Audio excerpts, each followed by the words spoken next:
Guys, welcome back to the Purple and Gold Bar Show. I am your host, Mr. Purple and Gold Bars, at your service. Today we are back at it with our weekly picks live. Last week, I think we're starting to find that the NFL is starting to get normalized or something, because I feel like I got a lot of picks right last week. I actually ended up winning the week on the Real to Sports podcast. And so I think that going forward, I think it might be a little bit more spot on. So we'll keep at it, and going 11-5 or 11-3 or whatever it was, 11-3, I think it was. Either way, 14 games last weekend, so looking pretty solid. We're gonna get right at it here. Let's get the show intro going, and then we're gonna go through these picks one by one just for you guys.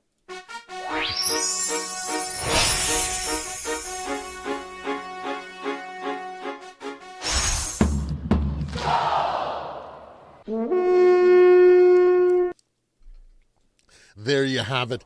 Thank you so much for joining me here. Don't forget to hit that like and subscribe. We are on the road to 500 subscribers. We're almost halfway there, just 11 away.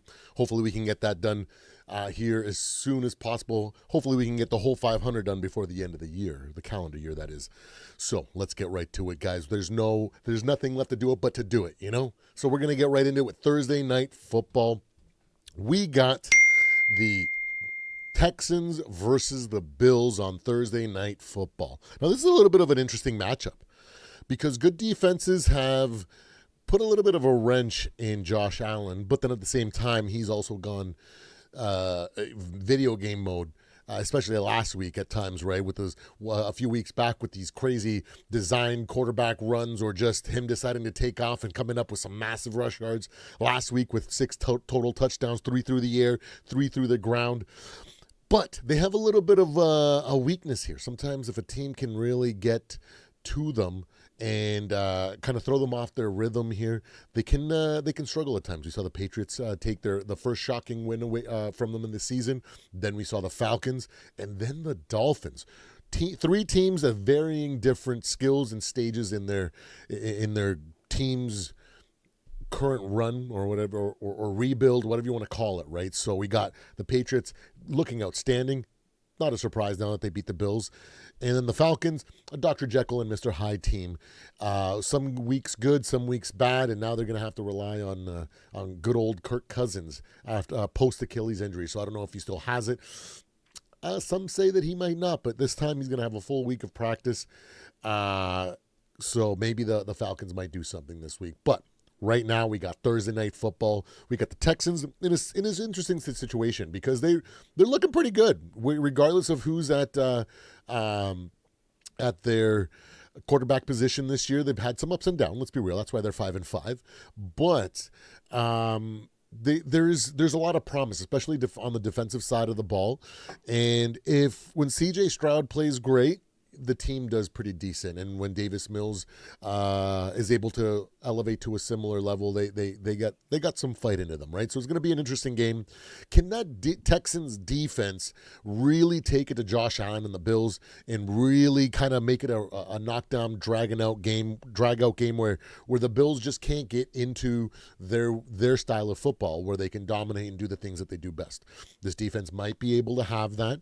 Their pass rush is interesting, and if their O-line is able to give Davis Mills all the right time and he makes the right decisions, it might be a bit of a tricky game for the Bills. But I have the Bills as one of my top 10 teams in the league right now. I believe they're sitting at 7. And you know what? It's just too hard to bet against them. So I'm going to take the Bills here. It might be a little bit closer than people think. Some people might be thinking, oh, this is going to be an easy blowout, 20 points, 3 scores, something like that. But you know what? I'm going to say I don't think it's going to be more than a 10-point victory here. So I could see easily seeing it being a 3-point victory or 10 or a 7, even a 10-point victory. But I don't really know. I think the Texans have a little bit too much heart, and they are fighting for some relevance here in the NFL. And maybe if they can turn the season around and finish off strong, you never know what they can accomplish, right? So interesting matchup, but I'm going to take the Bills on Thursday night football on Prime Video. in Houston, even though that also might be a reason why the Texans might be keeping this game a little bit closer than preventing a blowout, let's say, because they are at home, so they're going to have a little bit of that energy from the crowd, right? Moving on to Sunday, starting at the 1 o'clock games. We got the Jets versus the Ravens. Now, the Jets are a little bit of a wily team. You know, we've seen them stay close in certain times, but they've never been able to really complete anything. Justin Fields has been struggling quite a bit, and it is kind of what it is. They've gone ahead and had a little bit of a fire sell at the trade deadline,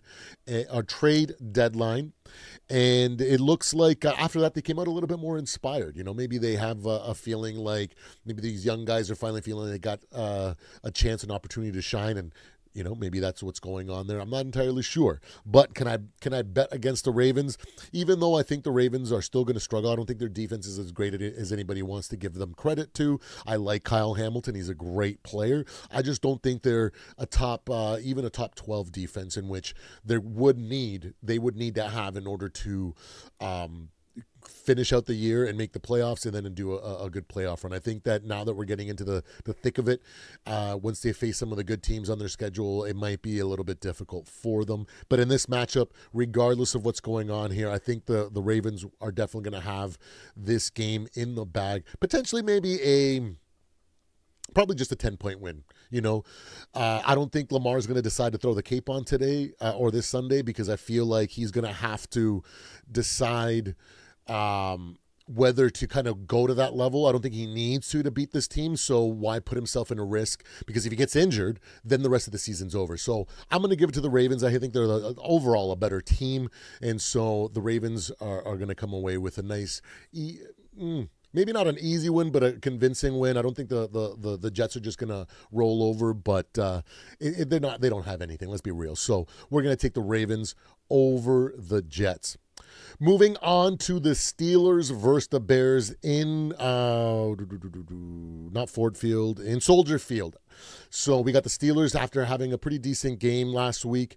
They're going to have Mason Rudolph starting over Aaron Rodgers as far as it looks like right now. I'm going to also gamble that that's going to be the situation, because I don't think that, even though Aaron Rodgers' broken wrist is on his non-throwing hand, I don't think it's going to be I don't think they're going to put that at risk, especially against a team that I think they feel like should be an easy win for them. The Chicago Bears are on a last place schedule, so their record might be a little bit deceiving. Every single good team that they've faced has given them a run for their money, and they haven't looked like that world beater team. And the Steelers' pass rush and secondary is pretty decent, you know, so they can give them a run for their money here. Now, both teams have some strengths, right? The Bears are one of the best rushing teams in the league, but if you put it on Caleb Williams, he kind of struggles at times, right? And that's something that the Steelers can definitely do. The Steelers coming into this game, you know, there's been a lot of things said, you know, ups and downs, rust, whatever it is, but they have been a pretty solid team regardless of the flaws that they might have. Now, that jumbo package, that triple package where they got like 1,000 pounds lined up over their tackle with their massive tight end, I think might be a bit of a difficult task for this Bears defense. Now, the Bears defense is definitely quite injured. I know they're getting some of their players back this week, but it might not be enough, and you never know. That might be on snap counts, right? So I'm going to take the Steelers here in a close one. Maybe a 3-point game, but I feel like it's just going to be a 7-point win here. Close game nonetheless. I wouldn't be surprised if it went either way, but I feel like the Steelers overall are a bit of a better team than the Bears, so I think they should be able to win this one and end up both these teams at the same 7-4 record. Moving on to the Patriots and the Bengals. This is going to be a bit of a fun game because I think a lot of people are going to be just outright picking the Patriots, and I am too. I'm not going to lie. I don't think they're going to be losers or anything like that, but this kind of smells like a little bit of a trap game, a little classic. Oh, it's just the Bengals. We might overlook them, and you know, they might do a little bit more than expected, but I feel like Mike Vrabel, Josh McDaniels, their experience in situational football might once they start seeing the Bengals try to come out of nowhere on them, I think they'll be able to shut that down pretty easily. Now the Bengals, they're they got one of the two best receivers in, or one of the best receiving cores in the league, probably top three, and they can be dangerous if you let them do what they do, right? If you just give Joe Flacco the time and they just play some backyard football out there, they can easily cut you up and shred you up between Higgins and Jamar Chase. But I just remembered Jamar Chase is suspended, so even more of a difficult outing for the Bengals. But kind of leads more into that trap game kind of feel, like where, they're so hobbled up, they're so this, they're so that, just like when the Bengals faced the Steelers after trading for Joe Flacco. Nobody gave them credit, and then they ended up winning, right? So I don't know if they're going to be able to do that. I think the Patriots are too good of a team. I think Travion Henderson is going to be too much for that Bengals defense, and then Drake May is just going to pick that secondary apart. So I think it's going to be a big win here for the Patriots, although there is a little bit of that stink of potential trap game here with the Bengals. I'm not going to buy into that, and I think that the Patriots are still too good of a team, even though they're young and they have a young quarterback and they're still needing to gain experience. I think they're going to do. The Bengals might shock a little bit here, put up a decent amount of points in a loss. So I'm going to give the Patriots at least a 2-score win, regardless. I feel like maybe the first half might be close. The Bengals might stay with it, but then the Patriots are just going to hit that next gear and just leave the Bengals in the dust. Moving on to Lions versus Giants. Now the Giants, it's been no secret on this channel that I definitely have a bit of a love for or affinity for the Giants, because they remind me of my Vikings team when we were in that Pat Shurmur / Kevin Stefanski era, where we didn't have anybody in between Mike Zimmer and the hire of KOC, and we just had a whole bunch of raw talent with no direction, right? And now they're even directionless now that they've let go of their coach, and we're only going to see what they're at. Plus, they're dealing with a bunch of injuries, right? So it's going to be a little bit harder and harder to pick them. Now, they have been the team that I like to pick on upsets, and they definitely made me proud on the Chargers pick as well as the Eagles pick, the first game of the Eagles pick. And I feel like that second game, they may have made it a real good game and actually stole that one if Cam Scatterbo hadn't gotten injured, because when he's on the field, regardless if it's a 2-yard run or a 10-yard run, whatever it is, that sideline goes crazy after they see him run the way that he does. He just tends to light a fire under that team. And when they're motivated and they're amped up like that, they come up with some big plays. Not to mention that defense, that interior pass rush with Dexter Lawrence, and their linebacking crew is pretty decent, right? So they can really put a wrench in some teams. I know the Lions are struggling a little bit, but I don't think their offense is that in that jeopardy of being able to be shut down. It's different when it's the Eagles, where their offense has been mediocre at times, and they have been shut down by good defensive teams. The Lions, I feel like their issue is more so on the defensive side, dealing with all the injuries and whatnot. I think they had 5 total starters out on defense last week, which made a big factor.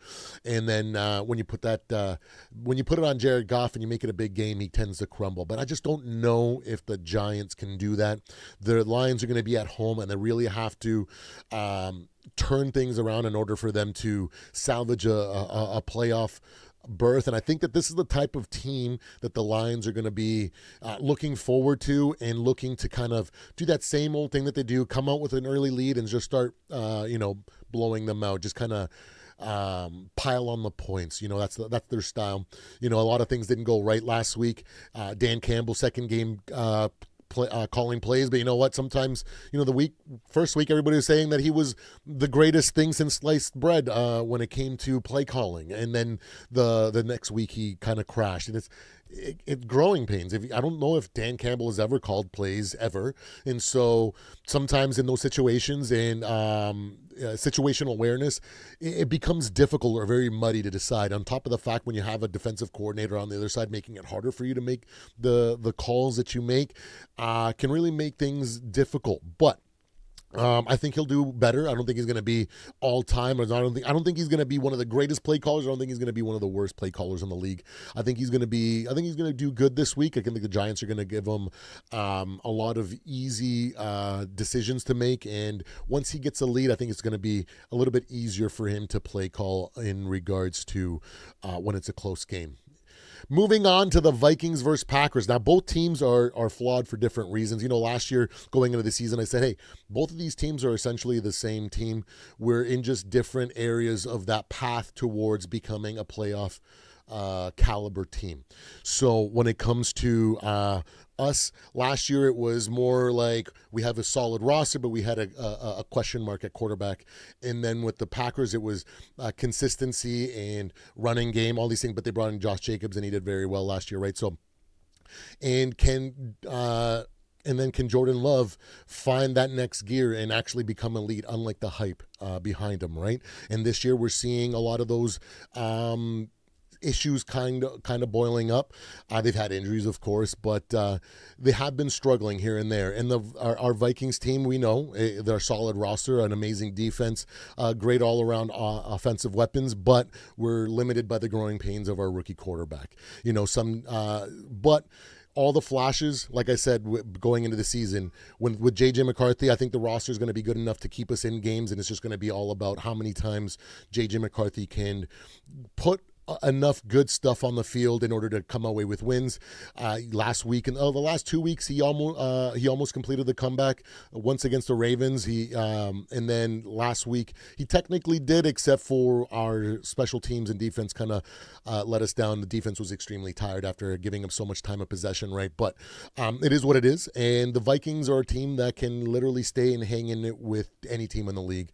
So I feel like this is going to be an extremely close game, probably a low-scoring game. So it's basically going to be a coin flip. Both teams are struggling in different ways, and I think that each team is uniquely capable of taking advantage of those weaknesses, right? So the pass rush from the Packers is pretty decent, so they can give JJ less time to make the decisions because he's going to need to have great protection in order to give him the time that he needs. And the Vikings, that defense can really put it on Jordan Love. We're really good at forcing picks from him. He gets that pressure in his face and just can't help himself throwing interceptions as the pass rush comes in. So I feel like it's going to be a coin flip of a game. I'm going to take the Vikings here on an upset win. The Packers are just reeling. They've lost Tucker Kraft. They've lost a bunch of players here that are really crucial for the way that their offense works. So both teams struggling. Is going to be a bit of a struggle fest for both teams, and that's what's going to make it a close game. And I'm going to take my Vikings over the Packers. Coming up to the game of the week, I think this is going to be a really, really, really good game. I think it's going to be one of those situations where a lot of people are going to be left feeling, oh, those are the Chiefs that I know. Like, this is what I've been saying. They're that good, right? They just beat the Colts, an 8-2 team, and then I'm going to all on the other side, the Colts are going to be like, hey, we're relevant. We're here. I know Danny Dimes kind of threw away a couple games there for us and really looked bad on one, but we're not going to allow that to happen. We believe in our guy, and I think it's going to be one of those games where I don't think the defense is strong enough to be able to put it on Patrick Mahomes and make it that type of game where he struggles. But I feel like both offenses are going to be working really well, and I think it might turn into a bit of a shootout. With all that being said, I feel like at the very end of the game, the Chiefs might be the ones that situationally and with veteran decision making and whatnot might be able to steal a game away from these Colts here. So I'm going to take the Chiefs in a shootout here. I'm not sure how high, but I think it's going to be a high scoring game. I'm really excited for this game. And I'm curious to see what happens when Steve Spagnuolo puts it on the Colts offense, if they can shut down that running game, if they can make it so that Daniel Jones kind of reverts, back to Giants Daniel Jones like the Steelers were able to do. But I feel like it's going to be a little bit of some of that. I think they're going to have some success on defense, but I think Daniel Jones is going to definitely fight through it. That's why I think it's going to be a heck of a game, and I'm going to pick the Chiefs in this one. The Seahawks over the Titans, that's an easy one to pick right off the bat. The Titans are not a great team. They're struggling. They have a lot of raw talent, no direction, and they haven't really done a great job of developing Cam Ward. Every single time I watch him play, although he throws an extremely nice ball, Sometimes it's his footwork, sometimes it's decision making, sometimes he just stares down receivers. But I like the way that he scrambles. I like the intangibles that he has. I like the potential that he has. But I can't pick the Titans here over the Seahawks. They don't have a showstopper defense that's going to put it on Sam Darnold and force him into a bunch of picks. I think it's just going to be one of those games where at the end of the day we're going to see 44 to like 6, something like that. It's just going to be a bunch of haymakers thrown by the Seahawks, and at the end of the day, we're going to see a crumpled Titans team struggling through this game, and it's going to be hard to watch if you're a Titans fan. And a bit of a pick-me-up for the Seahawks fan after last week when they saw Sam Darnold throwing all those picks, because I'm sure now a lot of those fan base a lot of the Seahawks fan base is realizing why the Vikings moved on from Sam. Because it's going to take a couple years. He needs to show growth in these type of games, and I feel like at the end of the year, if something's on the line, position-wise, seeding-wise, whatever, divisional-wise, I think that's when we're going to see him revert a little bit. I just don't think he's going to collapse this year. Like I've been saying all year, I don't think he's going to collapse and be as bad as he was last year against the Lions or the Rams. I just think he's going to be mediocre. Right, so which is a step in the right direction. And I think he needs a couple years in big game situations, in dealing and fighting through those and getting that playoff experience, so then he can overcome that and come up to a point where he's at least average or slightly above average. We know that he's not a guy that can put the cape on and carry the team. JSN is a big factor to why he's doing so well. And but we're going to see. I think we're going to see how it turns out in the playoffs for them. Jaguars, Cardinals. Ooh, this is going to be an interesting game because the Cardinals aren't that bad of a team. Their record isn't as bad as it could be, or as it potentially should be. I feel like they're more along the lines of like a 4-5 team, 5-5, somewhere around there, like close to 500. There's just too much stuff against them. Their defense is really good. They can be really stingy at times. They can really put it on you, and can make it difficult. Now their offense, they definitely have a stud in Marvin Harrison Jr., right? So he is definitely a stud, and with Jacoby Brissett being able to give more consistency quarterback play from them, more willing to play for the win, unlike Kyler Murray, where he seems to try to play not only to win, but to be the guy that is the reason for winning, right? So no surprise that this is a bit of an interesting game, that the Cardinals might be giving it a little bit of a hard time for the Jaguars here. I know the Jaguars are coming off a big win last week, but they're a new system. They got a new coach. They're bringing in the Mike Shanahan tree, KOC, Kyle Shanahan, Sean McVay kind of tree line, which is why it seems very similar when I watch their games to when KOC took over. They do a lot of good things, but I see a lot of those mishaps when they're communication areas. Sometimes they revert to old muscle memory, and sometimes they don't look as great as they are. But I think the record kind of reflects what they are as a team. They're slightly an above average team and on their way to becoming a team that potentially could be something special in the future.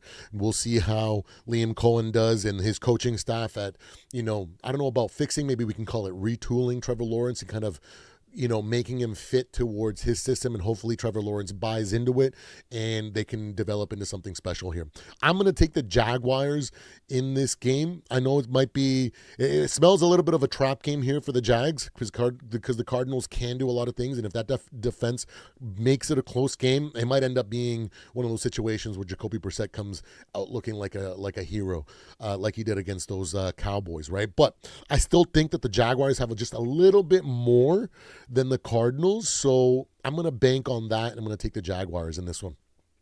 Next, we got the Browns versus the Raiders, 2-8 teams.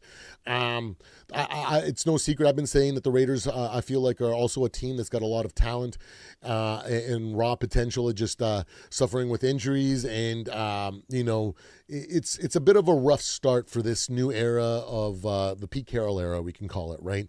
But we have seen some flashes, right? Week 1, they put it on the Patriots and beat them soundly for a bunch of yards. We saw Michael Myers, Alshon Jenti rushing for a ton of yards and 3 touchdowns one game. And we've also seen Geno Smith throw for a bunch of touchdowns, right? So, like, when Geno Smith has a bunch of time, he can definitely get it done. Right now, that's going to be quite difficult because the Browns have one of the best pass rushes and defenses in football. So I think they can be the ones that can really make this an ugly game. Now, Shedeur Sanders is going to get his first start.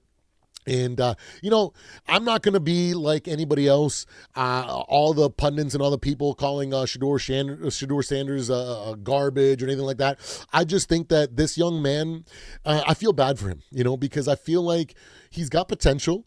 I think he might be able to elevate his gameplay and develop into a decent starter. I don't know if he's got all-time potential, legendary, elite potential, but could he be a very good quarterback in this league? Potentially, yes. But I just think it's one of those situations that the team that he's on just doesn't believe in. I've been really upset at the fact of how Kevin Stefanski in this organization has treated him. I feel like they should have, tried a little bit more with him, maybe allowing him to run the practice squad. A lot of people are going to push back and say, well, if he's not good enough to run the practice squad, then why should he? But, well, how is your, newly rookie quarterback supposed to develop if you don't even give him the chance to develop? If he's just on the sidelines in practice and doesn't actually get any reps or any real work to actually start looking like an NFL caliber quarterback. This week he's going to get a full week of practice with the ones and get them getting used to his cadence, all that fun stuff. And I just don't know if this season he's going to be able to do a lot, especially with when you have your own organization working against you. I don't think it's the players, because I feel like the players are going to rally behind whoever is behind their quarterback, just like any good professional football player would do. But I think it's like the coaching staff, the organization. I feel like it's such a disservice, and I feel bad for the kid because I would much rather him get to a team that is more willing and ready to let him become something, or at least try to become something, and at least get a shot. So then we know, hey, he went through the gambit. He played 16 games. He played 32 games. He got 2 full seasons, and now we know one way or another. And I just don't think the Browns are that organization. So I really feel bad for him. I hope somebody trades for him, or at the very least they cut him and he signs somewhere and he actually gets to a good place where he can actually start his NFL journey. A lot of people are going to talk about how, he's not that great of a locker room guy. He's terrible in the press conference, whatever. I don't care about that. What I care is that he gets a fair shot. That's what matters to me, and I don't think he's going to get it with the Browns, unfortunately. Now, the Raiders, like I'm saying, this is going to be an interesting game. It's going to probably be a defensive output here. I don't know if So I think the Raiders defense is good enough to fluster a rookie Shedeur Sanders, and we might see some interceptions and whatnot, but I'm not too concerned about that. I just want to see him out there and getting reps and see what he can do. I think the Raiders are a good enough team to where they're going to make it difficult for him, and he's not going to be, going out against the Titans or anything like that. We're just going to overinflate his ego. He needs a little bit of a challenge, and I think the Raiders are going to give it to him. I'm going to go ahead. This is a coin flip. Let's be real. I'm going to bank on Alshon Jenti and Geno Smith, that combo, better than Judkins and Shedeur Sanders. And those four guys are going to be the deciding factor here. I think both defenses are going to make it difficult on each other's offense. And so it's not going to be one of these offensive outputs where Shedeur goes off for 500 yards and 5 touchdowns. And I don't think Geno Smith is going to go off for the same, 450 and 4 touchdowns, one with the legs and all. I don't think it's going to be that type of game for either team. I think it's just going to be, a slobber knocker, if you will, in this game. But it's a bit of a coin flip, so I'm going to flip the metaphorical coin flip. I'm going to take the Raiders here on a slight small advantage on top of them being at home and the Browns traveling. So maybe that plays a small factor. Maybe that's enough to get the win, but I really wouldn't be surprised if the Browns got a win. Hey, if Shedeur Sanders gets his first win and he looks half decent, I'm going to be extremely happy for the kid, because I did not, when he was going through his draft slide, I did not make a video, crucifying him or talking trash, because I think that's bad form. The kid's a young kid. We were all young and dumb. Some of us were arrogant. Some of us were shy. Some of us this, some of that.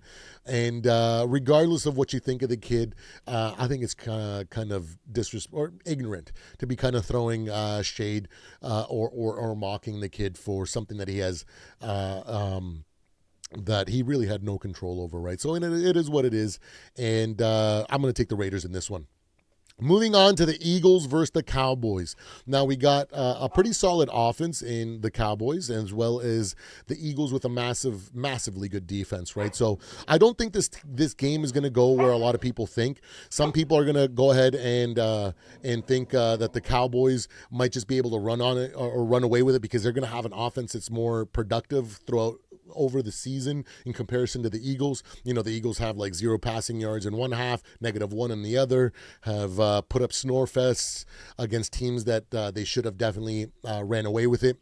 But when the Cowboys face a really, really good defense, their offense definitely shrinks. This might be one of those race to 17, race to 24 kind of games.